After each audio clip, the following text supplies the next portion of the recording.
nous qui sommes les choisis de Jésus, notre mission consiste, je pense que vous l'avez bien saisi, à accueillir l'amour de Dieu, se laisser transformer par son amour et faire en sorte que, de façon à ce que son amour puisse passer à travers nous pour rejoindre les autres. Mais j'aimerais, pour tenter de démasquer un peu ce qui se passe, pourquoi que l'amour, je ne sais pas si vous êtes déjà interrogé, comment il se fait que nous voulons tous vivre dans un monde d'amour et que nous n'y arrivons pas, que nous ne sommes pas encore arrivés à vivre dans ce monde d'amour-là. Pourtant, c'est ce qu'on désire.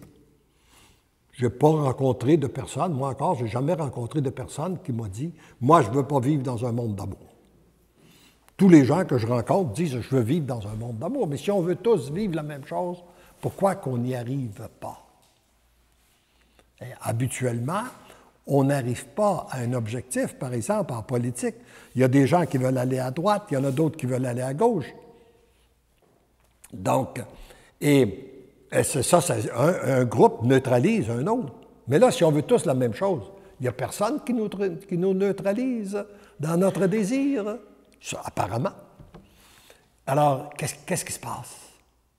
Et à cette grande question, je vais tenter de vous donner une petite réponse. Et ma réponse, je vais utiliser des chiffres. Peut-être parce que j'ai passé ma vie dans le domaine des affaires, les chiffres me parlent, et mes chiffres n'ont rien de scientifique. C'est simplement une façon de vous exprimer ma pensée pour vous aider à vous expliciter ce que je comprends, moi, pourquoi qu'on n'arrive pas à vivre dans un monde d'amour.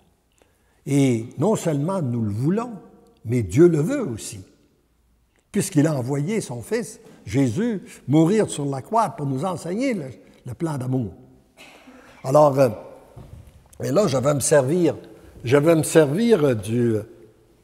des chiffres. Alors, on va imaginer qu'est-ce qui se passe avec 1000 personnes qui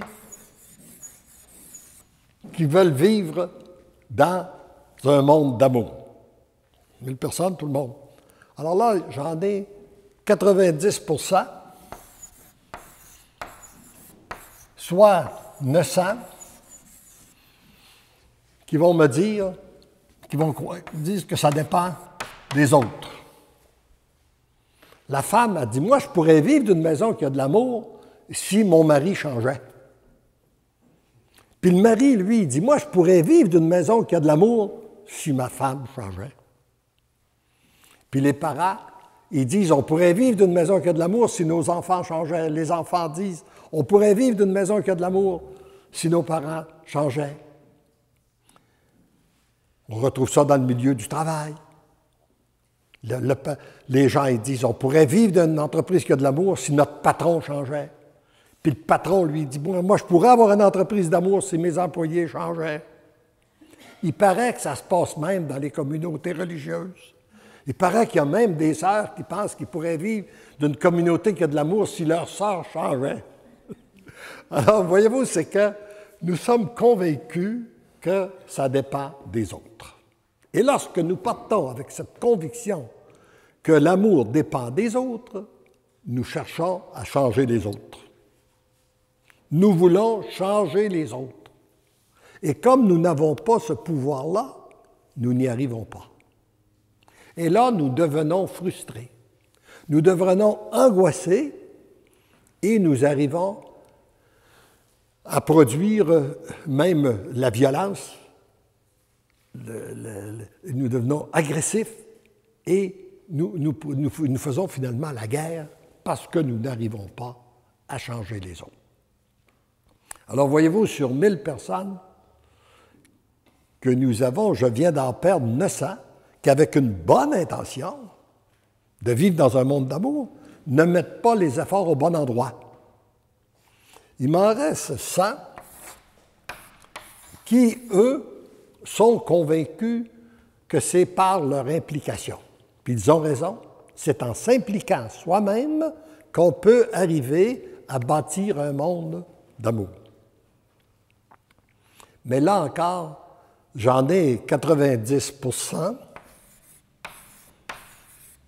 soit 90, qui veulent y arriver par de l'action.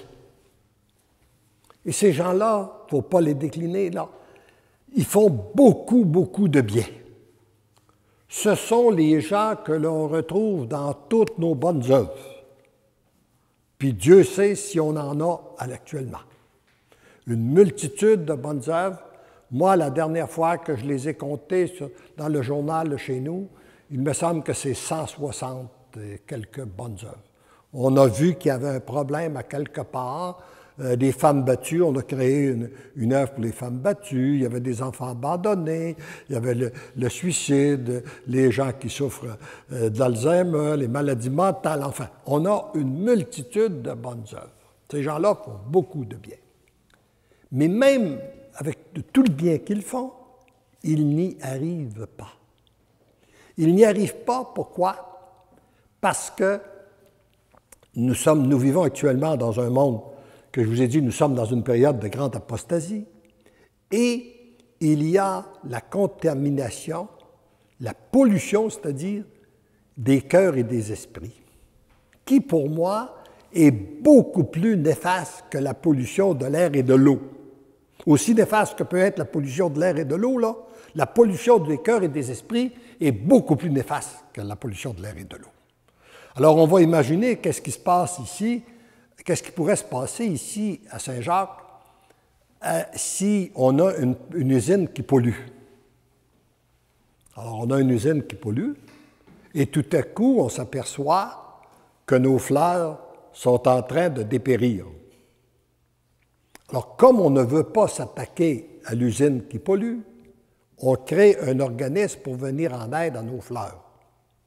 On fait appel à des spécialistes pour voir de quelle façon on pourrait réussir à nourrir nos fleurs pour qu'ils puissent survivre à travers cette pollution. Puis, on leur fait du bien. Mais comme la pollution continue, par après, on s'aperçoit que c'est nos arbres qui sont en train de dépérir. Alors là, comme on ne veut toujours pas s'attaquer à la pollution, à l'usine qui pollue, on crée un organisme pour venir en aide à nos arbres. Puis on fait appel à des spécialistes pour voir de quelle façon on pourrait alimenter nos arbres de façon à ce qu'ils puissent survivre dans ce monde de pollution. Puis on leur fait du bien. Et après, ce sont nos maisons qui se détériorent. Ah bien là, ça prend un autre organisme, d'autres spécialistes pour voir de quelle façon on peut protéger nos maisons à travers cette pollution. Mais après, ce sont les animaux qui sont malades. Alors là, ça crée, il faut faire appel à d'autres spécialistes, d'autres organismes, et créer un autre organisme pour venir en aide à nos animaux. Et après, ce sont les humains qui sont malades. Alors, on a beau créer beaucoup d'organismes, faire beaucoup de bien, tant et aussi longtemps que la pollution des cœurs et des esprits existe, nous n'y arrivons pas. Pensons, par exemple, aux mouvements qui ont été créés pour aider à prévenir le suicide chez les jeunes. Ils font beaucoup, beaucoup de bien. Ils sauvent des jeunes. Mais durant le temps qu'ils en sauvent un, il y en a peut-être 1000 qui sont contaminés par le sexe, puis la drogue, puis l'alcool, puis qui vont devenir des sujets suicidaires d'ici peu de temps. Alors, voyez-vous, c'est qu'on ne met pas... Alors donc, juste par de l'action, on ne peut pas y arriver. Alors, j'en ai sous mes 10 ici que j'ai.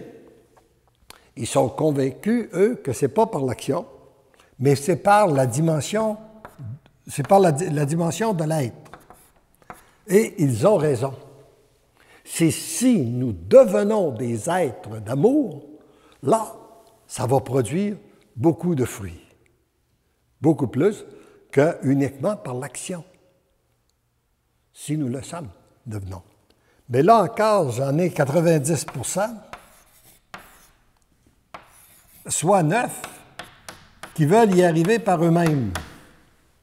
Ils espèrent se transformer eux-mêmes pour devenir des êtres d'amour.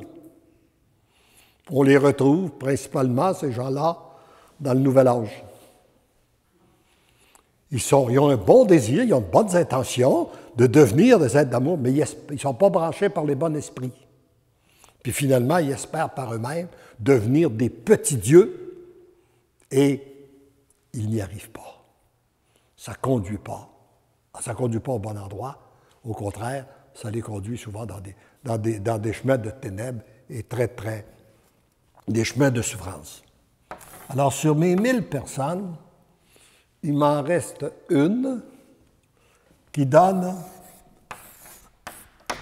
son oui à Dieu pour être transformée, pour se laisser transformer par son Créateur.